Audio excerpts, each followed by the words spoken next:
Kung sakali po ba ako ay namatay sa harap sa buhay na mundong ito, pwede po ba ako makatwiran sa harap ng Diyos? Mga tuwiran? O kung sakali ako ay kanyang huhusgahan? Kung Kung ako ay kanyang huhusgahan? hindi ka dapat mga tuwiran sa Diyos dahil hindi mo pa sinasabi, alam niya na yung katwiran mo eh. Ang justice ng Diyos is justice that is not because of investigation. Hindi ka pa nagangatwiran, hindi mo pa binubuka ang bibig mo, alam niya na yung the deepest part of your being. Hindi mo na dapat ipangatwiran, alam niya na yung ginawa mo mabutit masama. Kaya pag harap mo sa kanya, hahatulang ka na lang. Hatulang ka lang. Maraming salamat. 11:12.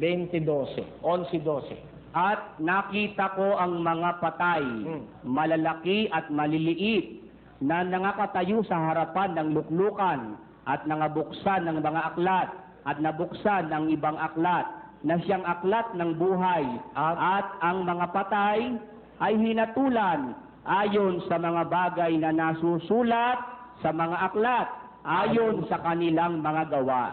Kaya merong nakasulat ng mga ginawa mo. Sinusulat kasi araw-araw ng Diyos yan eh. Bawa, ano ba araw ngayon? Lunes, pumunta ka sa exposition. Martes, pumunta ka sa nightclub. Miyerkules, nagkabaret ka. Huwebes, punta ka sa area. Tapos, Biyernes, nakipag-away ka. Sabado, buong maghapon, lasing ka. Linggo, nagsimba ka. Ayan. Nakalista lahat yun. Pagdating ang pag-ukom, titimbangin ng Diyos yun. 7. Tekel, ikaw ay tinimbang sa timbangan at ikaw ay nasumpungang kulang. Titimbangin. Maraming salamat po. Salamat din.